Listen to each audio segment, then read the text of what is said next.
আজই ডাউনলোড করুন আর এনজয় করুন আপনার পছন্দের শো। আমি না তোমাকে আমার পাশে এসে শুতে বলিনি, তুমি খাটে শোবে আর আমি মাটিতে শোবো, বুঝতে পেরেছো? তা আবার হয় নাকি? তোমার এই মাটিতে শোবে অভ্যাস আছে নাকি? তুমি মাটিতে শুতে পারবে না, ওটা আমার অভ্যাস। এই শোনো, বলছি আজকে আর মাটিতে শুতে হবে না, খাটে এসে শো। না না, আমি মাটিতে ঠিক আছে, ও কাটে আমি শোবো না, আমি এখানে ঠিক আছে, তুমি কাটে শো। যেটা বলছি সেটা করো সোম, কাল রাতে জ্বরে গা পুড়ে যাচ্ছিল, যেটা বলছি সেটা করো, খাটে এসে শো। আরে বলছি বাবা, এখন খাটে ফাটে শোবো না, আমার ভালো লাগে না এখানে, আমি এখানেই ঠিক আছি। আর তাছাড়া ওই খাটে আমার ঠিক হয় না, মানে আমার ঘুম টুম হয় না, আমি এখানেই ঠিক আছে। আর এখন তো গায়ে কোনো জ্বর নেই, কেন খাটে শুতে যাবো? উফ সোম, অযথা সব কিছুতে তর্ক কেন করো? যেটা বলছি সেটা করো না, শরীর তো খারাপ হয়েছে তোমার। কি হলোটা কি? বলছি কেন তর্ক করছো শুধু শুধু? তুমি বুঝতে পারছো না, এই খাটে খাটে আমার না ঠিক করে ঘুম হয়নি। এমনি কলকাতার ওই খাটে শুয়ে আমার সারা রাত ঘুম হয়নি, আমি সারা রাত এপাশ ওপাশ করেছি। মানে মানে কেমন একটা হচ্ছিল, কেমনই যেন একটা, মানে ঘুম আসছিল না, এপাশ ওপাশ করছিলাম, কেমন শিশিরে একটা ভাব। সে আর কি বলি, হঠাৎ থেকে কান দুটো গরম হয়ে গেছে, হাত দিয়ে যে কানে ঠেকিয়েছি সঙ্গে সঙ্গে ছ্যাঁকা। হাতটা ঠান্ডা ছিল, হাত ঠান্ডা, পা ঠান্ডা, কান গরম, মুখটা কেমন ধরপড় ধরপড় করছে। সে মানে একটা অদ্ভুত অনুভূতি, অদ্ভুত। এই শোনো, আমি না তোমাকে আমার পাশে এসে শুতে বলিনি, তুমি খাটে শোবে আর আমি মাটিতে শোবো, বুঝতে পেরেছো? তা আবার হয় নাকি?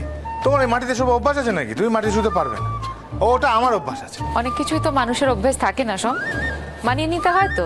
এই তো তুমি আজকাল একটা কথা বললে 5টা বাহানা করো, 5টা উত্তর দাও, সেটা কি আমার অভ্যেস ছিল বলো? মানিয়ে নিচ্ছি। তুমি রাগ করলে? আরে বাবা, আমি বলতে চাইছি আমার নিচে অভ্যাস আছে, তোমার তো নিচে শোবে অভ্যাস নেই, তুমি পারবে না, সেটাই বলছি।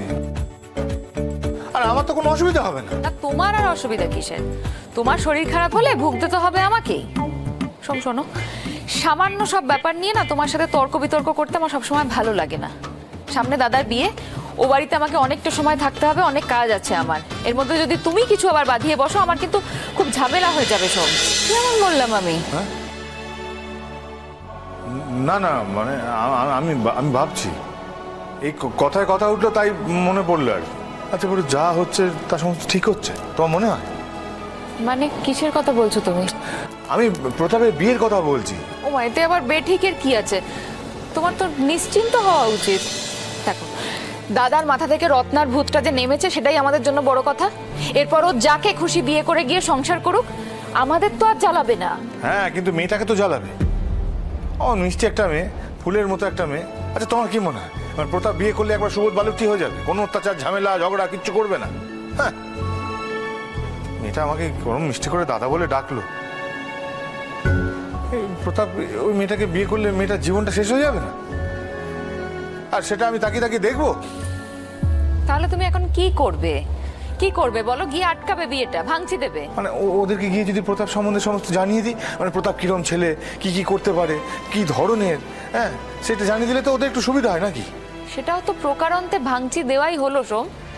আচ্ছা তুমি এখন তোমার সমস্ত কাজকর্ম ফেলে দাদার বিয়ে ভাঙতে যাবে? হ্যাঁ, আর তোমার কি মনে হয় সেটা কেউ জানতে পারবে না? এই কান ও কান হতে হতে ঠিক বাবার কান অব্দি পৌঁছাবে। এমনিতেই তো শত্রুর আর কোনো অভাব নেই জীবনে। এতদিনে একটু একটু করে একটা সুস্থ পরিবেশ তৈরি হচ্ছে, একটু শান্তিতে ঘুমোতে পারছি, একটু দুবেলা ভাত খেতে পারছি শান্তিতে, সেটা তোমার সহ্য হচ্ছে না, তাই তো? শোনো, আমার কোনো বক্তব্য নেই, আমার শুধু এই একটাই চাহিদা যে এই সংসারে কোনো অশান্তির আঁচ না আসুক।